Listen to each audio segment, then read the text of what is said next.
Una sa lahat, truck na may kargang mga bakal sinubukang mag-U-turn sa may Tondo, Maynila. Pero bago makaliko ng tuluyan, karga nito biglang nagbagsakan. Nadaganan pa ang ilang motorsiklo. Damay din ang ilang estante sa tabing kalsada. Ang iba pang detalye sa disgrasyang yan, abangan dito sa Frontline Pilipinas. Magandang hapon, Pilipinas. Kasama ang buong puwersa ng News 5. Ito ang Frontline Pilipinas Weekend. Hull ng BRP Teresa Magbanwa nabutas dahil sa pambabangga ng barko ng Chinese Coast Guard. Pero ating puwersa, di papatinag at patuloy na magbabantay sa Escoda Shoal. Sa gitna ng kanilang anibersaryo, Cathedral ng Kingdom of Jesus Christ hindi pinagamit sa mga miyembro. Patuloy na drilling operations umano ng mga pulis, inalmahan ng grupo. Kampo ni dating Pangulong Rodrigo Duterte, hinimok si Digong na maging running mate ng anak niyang si Vice President Sara sa 2028. Bilang ng mga aktibong kaso ng monkeypox o mpox sa Pilipinas, umakyat na sa 8. Sa pool sa video, truck sa India biglang nadaganan ng nahulog na truck. At Pinoy Golden Boy Carlos Yulo, ready na nga bang sumabak sa aktingan? Habang ang girlfriend niyang si Chloe may pasabog na number sa ASAP.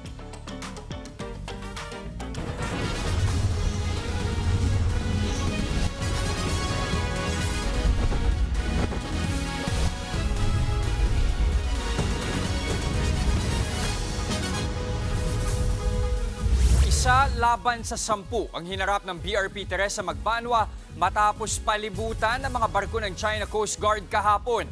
Paulit-ulit binangga ang ating barko kaya bukod sa mga nasirang gamit, nabutas din ang hull ng Teresa Magbanwa. Sa kabila ng tumitinding harassment, nanindigan ng National Maritime Council na tuloy lang ang pagbabantay ng ating pwersa sa may Escoda Shoal. Nasa frontline ng balitang yan, si Gio Robles. Ganyan kalaki ang butas na iniwan ng China Coast Guard sa BRP Teresa Magbanwa. Kasunod yan ang panibagong banggaan sa Sabina o Escoda Shoal sa West Philippine Sea.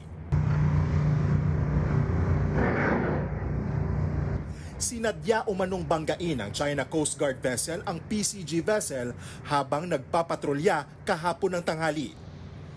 Ayon sa PCG, 3 beses binangga ng CCG Vessel 5205 sa parehong gilid at likod ang barko ng Pilipinas.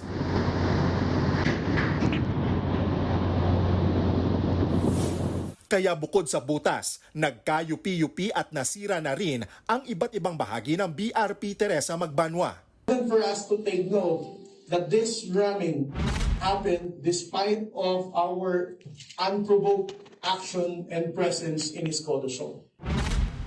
Hindi lang yan ang pangaharas umano ng China kahapon.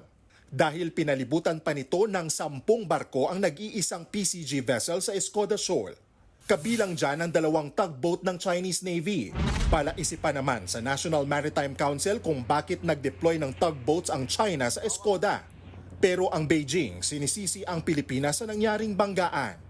Ayon sa tagapagsalita ng China Coast Guard, ang BRP Teresa Magbanwa ang bumangga sa CCG vessel. Taliwas yan sa pahayag at video na mula sa PCG. Ikinabahala naman ng Australia ang insidente. Ayon kay Australian Ambassador to the Philippines HKU, hindi katanggap-tanggap at mapanganib ang aksyon ng China. Hinimok niya rin ang China na sumunod sa international law at kilalanin ang 2016 arbitral ruling. May batikos din ang Japanese Ambassador to the Philippines, Endo Kazuya. Nakikiisa raw ang Japan sa Pilipinas para mapanatili ang rule of law at sea. Ang Amerika naman kinundina ang dangerous and escalatory actions ng China sa Escoda Shoal. Sa pahayag ni US Department of State spokesperson Matthew Miller, suportado ng Estados Unidos ang legal na operasyon ng Pilipinas sa loob ng exclusive economic zone nito. Iginiit niya rin ang Mutual Defense Treaty ng Amerika at Pilipinas laban sa anumang pag-atake sa sandatahang lakas nito, mga eroplano, barko, lalo na sa PCG. Walang nasaktan sa insidente. Isa sa ilalim naman sa evaluation ng BRP Teresa Magbanwa maging ang halaga ng pinsala na tinamo nito. Pero habang wala pa yan, magpapatuloy daw sa pagbabantay ang PCG vessel sa Escoda Shoal ayon sa National Maritime Council. We exercise sovereign rights and jurisdiction over the area. So the Chinese Coast Guard vessels are the ones illegally, yung presence nila there are illegal. We are there on a legal basis dahil atin yun. Hindi tayo pwedeng magpaalam sa bahay, sariling bahay natin. Nagbabalita mula sa Frontline, Gio Robles, News 5. Mula sa Escoda Shoal, dito naman po tayo sa May Cebu kung saan isang illegal na pogo ang sinalakay ng mga otoridad. Nasagip pa ang halos 200 dayuhan na pinipilit na mga scam online. Nasa frontline ng balitang yan si John Aroa. Pinasok ng mga tauhan ng National Bureau of Investigation, Bureau of Immigration at Presidential Anti-Organized Crime Commission ang hotel na ito sa Lapu-Lapu City sa Cebu kahapon. Sa loob ng compound, nag-ooperate raw ang illegal na pogo. Nasagip ang halos 200 foreign nationals kabilang mga taga-Indonesia, Taiwan, Myanmar, Malaysia at China. Nagkasugat ang ilan sa kanila dahil sa pagmamadaling makatakas. Pati mga taga-DSWD tumulong na rin sa operasyon dahil may mga Pinoy na guest ang resort. May minor de edad din daw na sinagip. Sinalakay ang lugar matapos humingi ng tulong sa NBI ang 3 Indonesia na tumakas sa compound.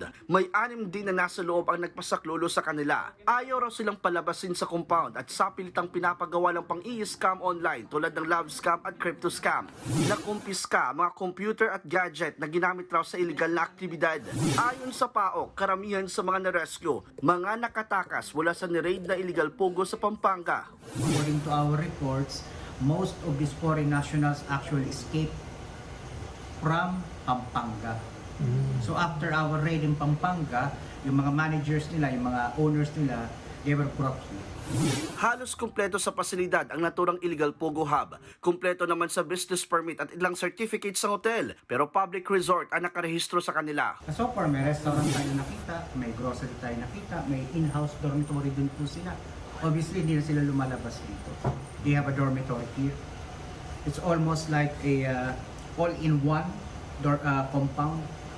May tulugan, may kainan, may grocery, health facility, and so on.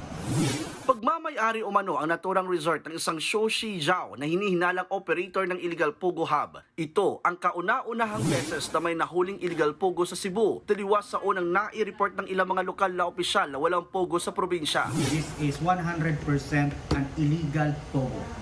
Illegal po ito kasi wala pong pogo na may lisensya dito sa Cebu Province. Zero. Ito ang first time namin sa PAOK dito sa Cebu Province. But we have heard reports of other possible illegal pogos in this island region. Iimbestigahan rin ng mga otoridad kung may mga lokal na opisyal bang protektor mula sa ni-raid na illegal pogo. Inihahanda na nila ang kaukulang kasong isasampa laban sa mga nasa likod nito. Nagbabalita mula sa Frontline, John Arua, News 5. Hahatiin na sa 6 ang Barangay 176 sa Caloocan, ang pinakamalaking barangay sa buong bansa. Kasunod yan ang matagumpay na plebisito kahapon. Pero paano nga ba i-a-appoint ang mga kapitan at kagawad sa mga bagong barangay? Alamin natin sa Frontline Report ni Ian Suyu. Isang araw matapos ang pagboto ng mga residente, was ratified and approved. kinumpirma na ng Commission on Elections o COMELEC na hahatiin na sa 6 na maliliit na barangay ang Barangay 176 o Bagong Silang. 22,854 ang bumoto ng yes sa plebisito para hatiin ang Barangay 176, habang 2,584 naman ang hindi pumabor. 10 phases ang bumubuo dati sa naturang barangay, pero kasunod ng plebisito, ilang phases ang pagsasama-samahin at hahatiin sa 6 na tatawaging Barangay 176A hanggang 176F. Taong 1971 nang maitatag ang Barangay 176. Noong 1989 naman, nagkaroon ng plebisito para sana hatiin sa 5 barangay ang 176. Yun nga lang, hindi ito nagtagumpay. Pero makalipas ang ilang dekada, tuluyan ng hahati-hatiin sa 6 na mas maliliit na barangay ang pinakamalaking barangay sa Pilipinas. Ang empleyado ng barangay na si Rolly, bagamat malungkot dahil mawawala na ang makasaysayang Bagong Silang, masaya pa rin daw dahil sa magiging epekto nito. Sa mga pangailangan sa tulad ng ayuda, yan mga tulong ng gobyerno, hindi na lang isang barangay dati. May kanya-kanya ng kapitan na dapat lapitan. Ganyan din ang sentimento ng ibang residente. Parang tututukan ng bawat isa na parang maliit na lang din yung nagiging obligasyon. Nung buo pa kasi parang pahirapan yung matutukan yung mga tao eh. Pero sa ngayon nag-yes kami. Siguro bawat phase yung hilati-hati sa alim na action na agad ang mga maging problema. Ang tanong ngayon, paano i-a-appoint ang mga kapitan at kagawad ayon sa COMELEC? Dapat po ang mayor siya yung mag-a-appoint ng bagong kapitan ng Barangay 176B up to F. Kasi itong 176A, existing pa din naman siya. Epektibo ang termino nila hanggang December 2025 o bago ang barangay elections sa susunod na taon. Nagbabalita mula sa Frontline, Ian Suyu, News 5. Balitang kalusugan naman tayo, lalo pang nadagdagan ang bilang ng mga tinamaan ng sakit na Mpox sa bansa. Sa tala ng Department of Health, nadagdagan ng 3 ang mga nagka-Mpox. 2 dyan ay galing sa Metro Manila habang isa ay galing sa Calabarzon. Kaya naman umakyat na sa 8 ang active cases. Sa kabuuan, 17 na ang naitalang kaso ng Mpox sa bansa. Ayon sa ahensya, ang ika-15 at ika-16 na pasyente ay may sexual encounter raw sa higit isang partner, habang ang ika-17 pasyente ay may close contact sa isang taong may sintomas. Patuloy pa silang nagpapagaling. Sa ibang balita mga kapatid, may nakaambang oil price hike ngayong linggo. Sa tansya ng Department of Energy, papalo ng hanggang 45 centavos ang itataas ng kada litro ng gasolina. Posible namang walang galaw o hanggang 20 centavos ang taas presyo sa diesel. Hanggang 55 centavos naman per liter ang pwedeng hike sa kerosene. Samantala, nag-abiso na ang Petron at Solen na 55 centavos na dagdag presyo sa kada kilo ng LPG ngayong buwan. Katumbas yan ng higit 6 pesos na patong sa kada 11 kilogram na tangke ng LPG.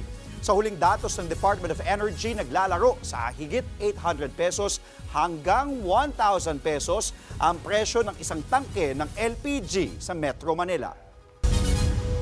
Ulat panahon naman, magiging maulan ang unang linggo ng Setyembre dahil sa Tropical Depression Enteng na nasa loob na ng Philippine Area of Responsibility. Sa latest bulletin ng Pag-asa, huling namataan ang bagyong Enteng sa layong 110 kilometers east-northeast ng Katarman, Northern Samar. Taglay nito ang lakas na aabot sa 45 kilometers per hour at may bugsong 55 kilometers per hour. Tinatahak nito ang hilagang kanluran sa bilis na 30 kilometers per hour. Itinaas na ang signal number 1 sa silangang bahagi ng Isabela, Aurora, Camarines Norte, Camarines Sur, Catanduanes, Albay, Sorsogon, Burias Island at Ticao Island. Signal number 1 pa rin sa Northern Samar, Samar, Eastern Samar, Biliran at hilagang bahagi ng Leyte. Samantala, Southwest Monsoon o hanging habagat naman ang magpapaulan sa kanlurang bahagi ng Southern Luzon, Visayas at Mindanao. Susunod sa Pulsa Video, kargang mga bakal ng isang truck sa Maynila, nagbagsakan, isa sugatan. Magkahiwalay na sunog sumiklab sa Tondo at Sampaloc sa Maynila. At truck sinalpok ng cargo van sa Batangas, 5 sugatan. Lahat ng yan sa pagbabalik ng Frontline Pilipinas Weekend.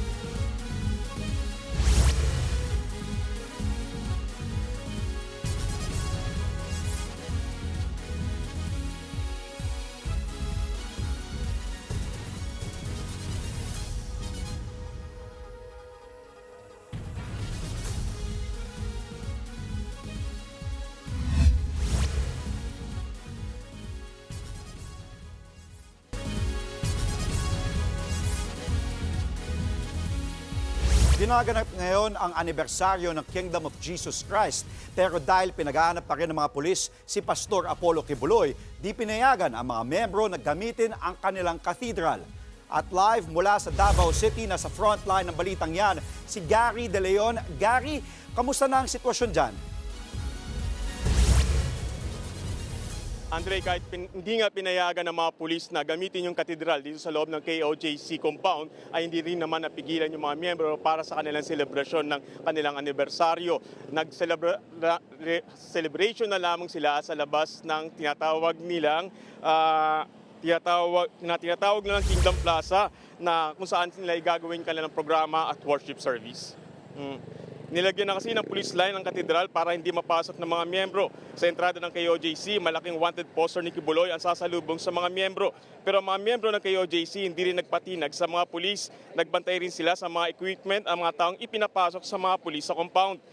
Isang larawan naman ay pinakita ng legal counsel ng KOJC na si Attorney Israelito Torion na nakapaghuhukay na ng malalim ang mga pulis sa gusali ng Jose Maria College. Duda niya, nagmimina ng ginto ang mga pulis at hindi na si Quiboloy ang hinahanap nila. Pakiusap niya, payagan silang makita ang hukay at ang mga aktibidad na ginagawa ng mga pulis sa loob ng katedral at JMC College. Itinanggi ng pulisya na nagmimina sila ng ginto. Hindi rin daw totoo na naghuhukay sila at nagsasagawa ng drilling sa lugar. Git pa ng PNP, ang paglalagay daw ng poster ay parte ng operational plan para mahuli si Quiboloy. Wala raw itong nilalabag na karapatang pantao. Matatanda na inalmahan ng mga miyembro ng KOJC ang paglalagay ng wanted poster ni Quiboloy. Samantala, dumulo naman sa ikawalang taon ng commemoration ng Ross Night Market Bombing si Vice President Sara Duterte. Binati rin ni VP Sara ang KOJC sa kanilang anibersaryo ngayong araw. Sabi ni Duterte, sana'y matapos ang paghahalughog ng mga pulis sa compound ng KOJC. Apektado na raw kasi ng mga maling balita ang negosyo at turismo sa Davao.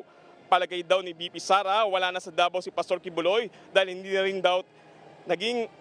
dahil na rin sa tagal ng investigasyon sa Senado. Kaya maaaring nagkaroon na ito ng mahabang panahon para daw tumakas. Heto naman ang sagot ni VP Sara kung sa tingin niya nasaan na si Pastor Quiboloy. Ako, kung one guess kung nasaan si Pastor Quiboloy, nasa langit. Hindi dapat ginagawang excuse na malaki yung lugar. Sa sobrang dami ng mga pulis na nandyan sa loob at sa sobrang dami ng pulis na pinadala para mag-execute ng warrant of arrest, magtataka ka 9 days na hanggang ngayon hindi pa sila tapos. Alam mo, Andre, tinanggal din ng PNP yung poster na wanted ni Quiboloy dito sa entrada habang sa ngayon ay patuloy pa rin yung programa at worship service sa anibersaryo ng KOJC. Andre. Nagbabalita mula sa Davao City. Maraming salamat, Gary De Leon. Sure win daw ang tandem na mag-amang Rodrigo at Sara Duterte sa puso ng mga botante. Kaya naman ang dating legal counsel ni Digong hinimok ang dating Pangulo na tumakbo kasama ang anak niya sa 2028 national elections. Naniniwala naman si Atty. Salvador Panelo na hindi susuko ang pinaghahanap na si Pastor Apollo Quiboloy. Nasa frontline ng balitang yan si Faith Del Mundo. Hindi susuko si Pastor Apollo Quiboloy. Yan ang tingin ni Atty. Salvador Panelo, na kilalang malapit sa pastor. Sa isang forum kahapon, sinabi ni Panelo na 8 buwan na ang nakalipas nang huli silang mag-usap ni Quiboloy sa isang birthday party sa loob ng compound ng Kingdom of Jesus Christ o KOJC. Sinabi raw sa kanya ni Quiboloy na natatakot siyang patumbahin siya dahil sa kaso niya sa Amerika. Nagsumbong na siya sa akin. Sabi niya, alam mo Sal, yung mga kaso ko sa Amerika, galit sila sa akin. At ang latest na informasyon ko, i-rendition nila ako. You mean, yung ina-abduct, tapos dinadala sa isang lugar, pinapatay nila. Oo, gagawin nila sa akin yun. Kaya natatakot ako para sa sarili ko. Ang ginawa daw sa KOJC compound ay overkill, kung saan nasa 3,000 pulis ang idineploy para ihain ang arrest warrant laban kay Quiboloy para sa mga kasong human trafficking at child abuse.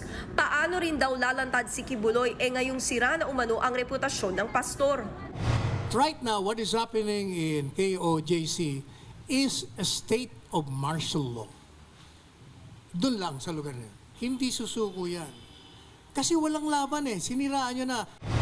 Samantala, sinabi ni Panelo na nakausap niya kamakailan si dating Pangulong Rodrigo Duterte. Pinayuhan niya raw si Digong na tumakbo munang alkalde sa Davao, saka mag-vice-presidente sa 2028 elections. Katandem ang kanyang anak na si Vice President Sara.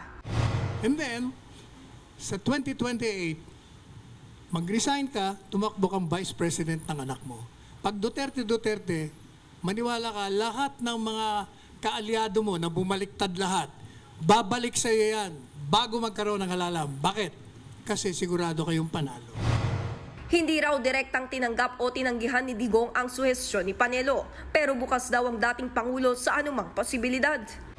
Ganyan ang mga Duterte. Hindi mo malalaman kung ano ang gagawin nila. Sige, sabi niya, ituloy mo yung advocacy mo ng Duterte, tingnan natin. Kailangan talaga natin na isang Digong, iron hand, para tumino. Tingnan niyo, 6 na to, tumino eh. O ngayon, nang mawala siya, balik na naman sa dati. Una nang sinabi ni BP Sara na wala pa siyang desisyon dahil malayo pa naman daw ang susunod na presidential election. Nagbabalita mula sa Frontline, Faith Del Mundo, News 5. Kambyo tayo sa ibang balita. Pinsala ang dala ng isang truck matapos mahulog ang mga karga nitong bakal sa May Tondo, Maynila. Ang disgrasya nasa pulpa sa video. Nasa Frontline ng balitang yan, si Carrie Cator. Sabado ng madaling araw sa Barangay 106 sa Tondo, Maynila, makikita ang pag-u-turn ng isang truck sa northbound lane ng Mel Lopez Boulevard o Radial Road 10. Tila maayos ang pagkakaliko ng driver. Pero pagdating niya sa kabilang bahagi ng kalsada, bigla na lang bumigay ang katawan ng truck at nahulog ang karga nitong mahigit 200 bakal. Napatagilid din tuloy ang truck. Nadaganan ng mga bakal ang 3 motorsiklong nakaparada sa tapat ng isang maliit na tindahan. Ang bilis po ng ang bilis po ng paliko niya kasi nagmamadali po siya kasi mag-truck ban po. Ang tinderang si Merlina Rabo iniinda ang sakit ng katawan matapos mabagsakan ng estante habang natutulog. Nagulat lang po kami. Hindi ako kagad-agad nakalabas kasi naipit ng 2 motor. Sa huli, nauwi sa aregluhan ang may-ari at driver ng truck at ang mga biktima. Samantala, naperwisyo rin ang mga motorista matapos makasagabal sa kalsada ang mga nagkalat na bakal. Pinayagan daw munang mag-counterflow ang mga sasakyan sa southbound lane. Halos 10 oras bago naalis ang mga bakal sa kalsada. Nagbabalita mula sa Frontline, Carrie Cator, News 5. Sa Maynila pa rin, 20 pamilyang nawalan ng bahay sa sunog na sumiklab sa may Sampaloc. Sa laki ng apoy, nagtulong-tulong pa ang mga bumbero at residente sa pag-apula. Nasa frontline ng balitang yan, si Ian Suyu. Makapal na usok ang bumalot at gumising sa mga residente ng Barangay 400 sa Sampaloc, Manila kaninang madaling araw. Ito ay matapos masunog ang isang hilera ng kabahayan sa Reden Street. Nagsimula umano ang sunog sa ikalawang palapag ng bahay ni Mang Rodrigo. Posible raw na dahil sa kuryente ang pinagmulan ng apoy. Kasi lahat yung mga gamit wala, may mga mahalagang gamit na naiwan sa nasunog natin. Hindi ko baka electrical siguro yun. Wala namang nakatira doon sa kwarto na yun. Sa lakas ng apoy, nasa 16 na truck ng bumbero ang tumulong sa pag-apula ng sunog. Ultimo mga residente sa lugar, sumubok ring apulahin ang sunog. May narinig kaming sumisigaw na sunog, bandang dulo, sa taas. Tapos bumit-bit ako ng timba ng tubig, kala ko kakayanin pang buhusan. Pero hindi na, pati nga ako, muntik na supukit doon sa loob. Tumakbo na ako dahil hindi ko na kaya yung usok, may sakit pati akong asma. Ayon sa BFP, gawa sa light materials ang ibang kabahayan, kaya't mabilis na kumalat ang apoy. Mabilis siya kasi ang struktura niya ay more on wooden. Pero sa bilis ng ating mga kasamahan sa pamatay sunog, kasama yung fire volunteer, ay madali po natin na agapan. Tumagal ng mahigit 1 oras bago tuluyang naapula ang sunog. Nasa 8 bahay ang natupok ng apoy, habang di bababa sa 20 pamilya naman ang apektado. Patuloy namang inaalam ng mga bumbero ang sanhi ng sunog. Nagbabalita mula sa Frontline, Ian Suyu, News 5. Sumiklab din ang isa pang sunog sa may Almario Street sa Tondo, Maynila kahapon. Ayon sa Bureau of Fire Protection, nagsimula ang sunog bandang 4:30. Agad namang dumating ang mga bumbero pero inabot pa ng mahigit 1 oras bago naapula ang sunog. 3 bahay ang natupok at 5 pamilya ang apektado. Wala namang nasaktan o nasawi. Inaalam pa ang dahilan ng sunog. Sa Batangas naman, 5 ang sugatan matapos banggain ng isang boom truck ang isang cargo van sa may Talisay, Tagaytay Road sa Batangas. Sa investigasyon, lumabas na nawala ng preno ang boom truck na may dalang construction materials. Dahil dito, sinalpok ng truck ang cargo van na isang service vehicle. Sa lakas ng bangga, wasak ang harapan ng service vehicle habang naipit naman ang driver ng truck. Nagtamo naman ng sugat ang 2 pahinante ng truck, driver ng service vehicle at ang pasahero nito na LGU employee. Nasa maayos na kalagayan na ang mga nasugatan at handa umanong sagutin ng driver at may-ari ng truck ang mga gastusin sa pagpapagamot sa biktima at pagpapaayos sa mga nasirang sasakyan.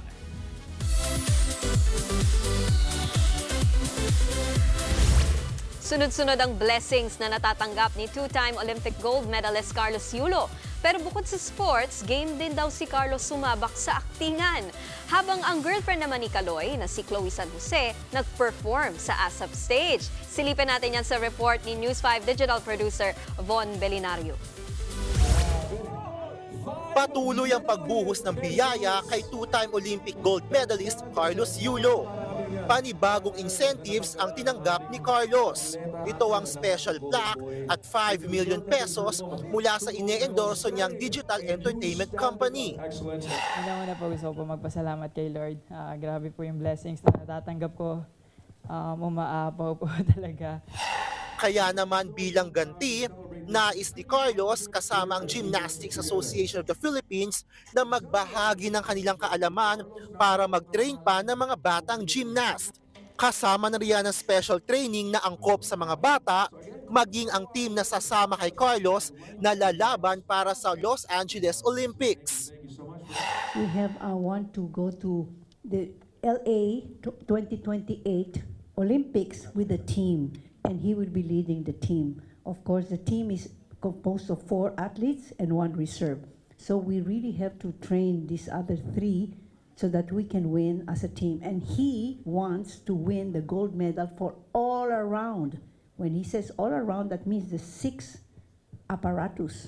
Pero hindi lang pang sports ang ating two-time Olympic gold medalist dahil sunod-sunod din ang showbiz engagements niya. Kamakailan lang nang nag-trending ang pagkikita nila ni Coco Martin. At nang tanungin si Carlos kung ready na ba siyang sumabak sa aktingan sa hit teleseryeng FPJ's Batang Quiapo, Kung i-invite po ako ni Sir Coco na kahit isa lang na shoot po, okay lang. So, pero after na yan. Game ka sa Batang Quiapo? Game na. Wow. Ano naman kaya ang role na gusto ni Carlos? Hindi ko rin po alam, may bala na po si Direk. Yes po. Salamat po.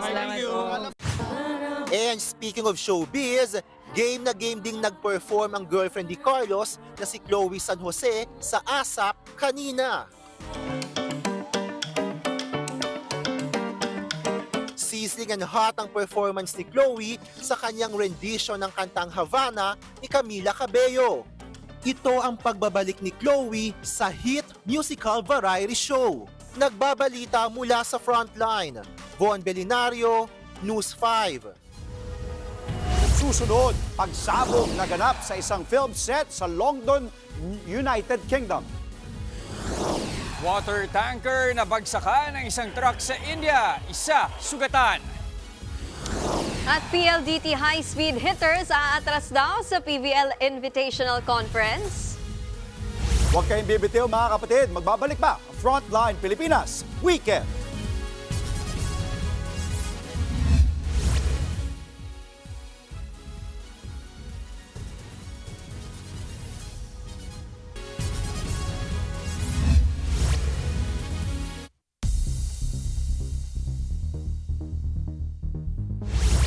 Muntikang masunog ang isang film set sa London, United Kingdom matapos ang isang pagsabog.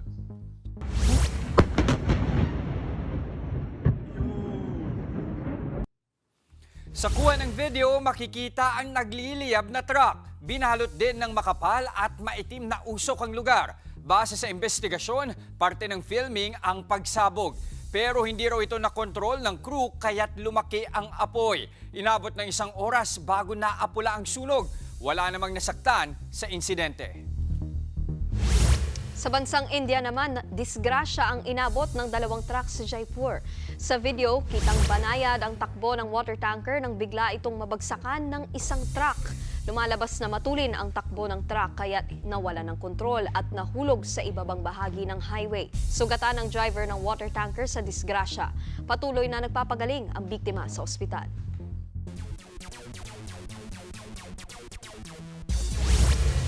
Mainit na semifinals matchups ang natunghayan sa 2024 PVL Reinforced Conference Playoffs. Sa first game na secure ng Akari Chargers ang kanilang unang finals appearance matapos talunin ang PLDT high-speed hitters sa isang controversial 5-set match. Sa huling set, sa gitna ng crucial rally, tila tumama sa net ang braso ng middle blocker ng Akari na si Ezra Madrigal. Kaya naman nag-challenge ang PLDT pero naging unsuccessful ito at nawala sa kanila ang momentum.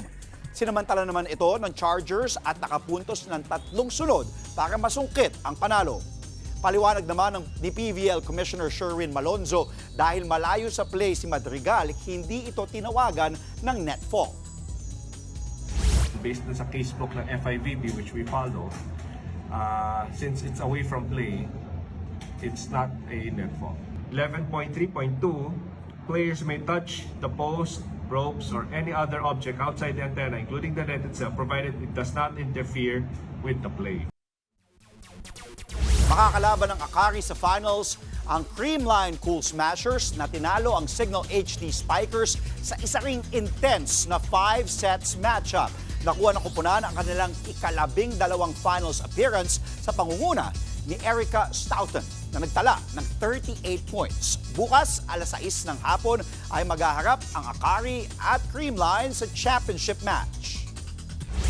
Usap-usapan naman ngayon ang balak umano ng PLDT high-speed hitters na umatras sa nalalapit na 2024 PVL Invitational Conference. Sa report ng Spin Philippines, binabalak ng kupunan na hindi na muna maglaro sa tournament na magsisimula na sa Miyerkules. Pero hindi raw ito dahil sa kontrobersyal na pagkatalo nila sa semifinals ng PVL Reinforced Conference. Ito umano ay dahil sa dami ng injury ng kanilang manlalaro. Ilan sa mga manlalaro nilang hindi 100% ay sina Savvy Davison at Kim Kiana D. Susunod, silipin ang mga pet hotel na may kanya-kanyang gimmick para sa mga fur babies. At Emote Escape Filter Challenge, trending sa TikTok.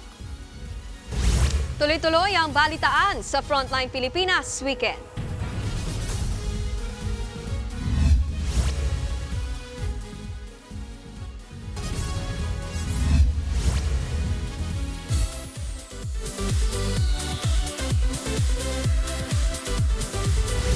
Top-tier vocal, yan ang pinatunayan ni Korean star at EXO member Do Kyung-soo sa kanyang Asia fan concert Bloom in Manila sa Quezon City. Alamin ang iba pa niyang mga binida sa Frontline Report ni News 5 digital producer Von Belinario. He got the looks, he got the voice, and he got the charm.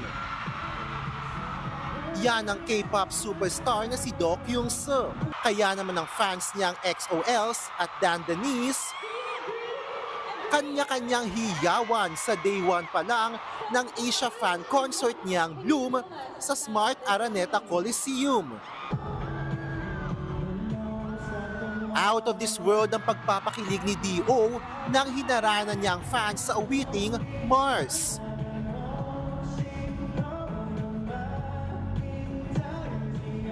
Todo-todo rin ang pasasalamat ni D.O. sa Filipino fans na matagal niyang hindi nakita. Halos 7 taon na kasi nang huli siyang bumisita sa bansa.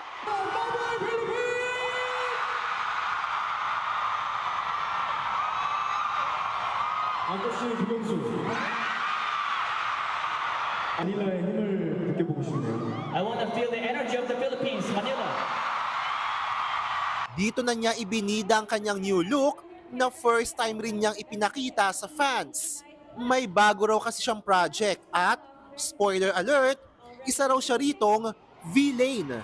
Bukod dyan, game na game si D.O. na makipagkulitan sa fans. Lalo na nang inilabas ang iba't ibang bulaklak na siya raw mismo ang nag-drawing.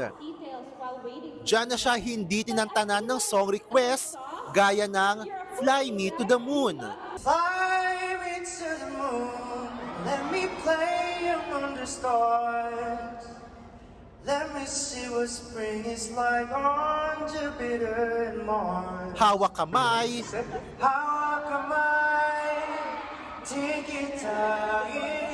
iwan sa paglabay. At ang kanyang iconic version ng Billionaire ni Bruno Mars. I wanna be a billionaire, so freaking bad.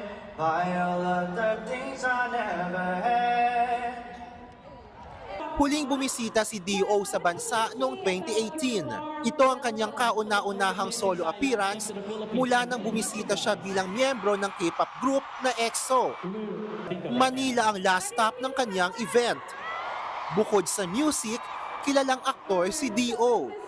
Kabilang sa kanyang project ang hit series na My Annoying Brother at The Moon. Ngayong gabi ang second show ng kanyang sold-out fan meet event.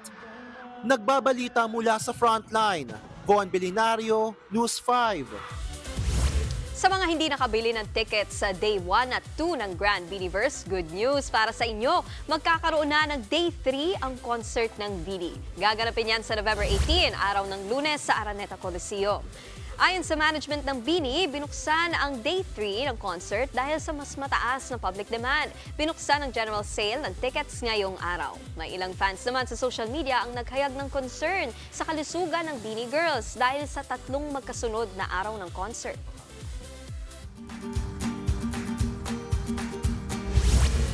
Para sa mga fur parents dyan, hanap nyo ba ang perfect staycation para sa inyong mga fur babies habang busy sa work o di kaya may bigla ang gala?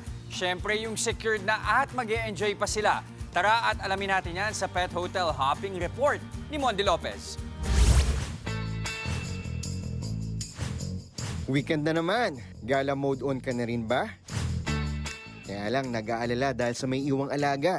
Worry no more! Pet hotels are here to the rescue. Una sa ating itinerary, itong sa Saverville sa Quezon City. Makukulay ang mga pet room dito, mula sa pang small breed hanggang sa mga naglalakihang aso. Mismong may-ari, legit na dog lover. Sobrang nakakatuwa and makita ko sila na ang dami nila tapos parang nakakawala ng pagod kahit nag-work ka. Sobrang ang sarap-sarap sa feeling na makita sila. At syempre, welcome din si Muning. At kung nasa mood na makipaglaro ang mga pet, may play area din na may pa-natural daylight. Next location naman natin, ang Pet Hotel sa Makati. Bukod sa mga pet owner na mahilig gumala, convenient ang pet sitting sa mga nasa trabaho o eskwela na walang mag-aalaga kinabantay. Naabutan ko ang playtime ng mga fur baby sa indoor play area. Ang saya-saya dahil ang dami nila. Ang cute! Coco, every week nandito siya sa amin pag nag-attend ng mass ang kanyang parents. These pugs, yan, 5 yan, makikita nyo. Iniiwan siya sa amin ng matagal, like 5 months, ganyan, kapag nag-a-abroad yung parents nila. Ito naman, nagbabakasyon lang sa New Zealand ang kanyang parents. This is Ollie. At kung trip nyo na may personal space si Doggy, may iba't ibang pet room din na pagpipilian. Extended din ang serbisyo ng pet hotel na ito para sa mga pusa at sa kuneho. At para sa ating last stop, fantastic din ang Petscation sa Pet Hotel dito sa Manila. May deluxe suite para sa mga small to medium breed at VIP suite naman para sa large to giant breed. Kompleto ang amenities. Tinado na talaga ng pet hotel owner na si Abby ang boarding experience ng mga pet. Nagsasend ng updates, inaalagaan mabuti yung mga pets, nag-e-enjoy yung mga pets sa hotel namin, gano'n. Awesome, di ba? At para mas makumpleto ang staycation ng mga fur babies natin, meron din dito silang swimming play pool. At dahil first time ni Toby, nung dog, kasama kanyang pet attendant na si John Lloyd, talaga namang very demure, very mindful at very cutesy ang mga pet hotel para sa mga fur babies. Kita-kits ulit sa mga susunod na tail-wagging adventure. Monde Lopez, News 5.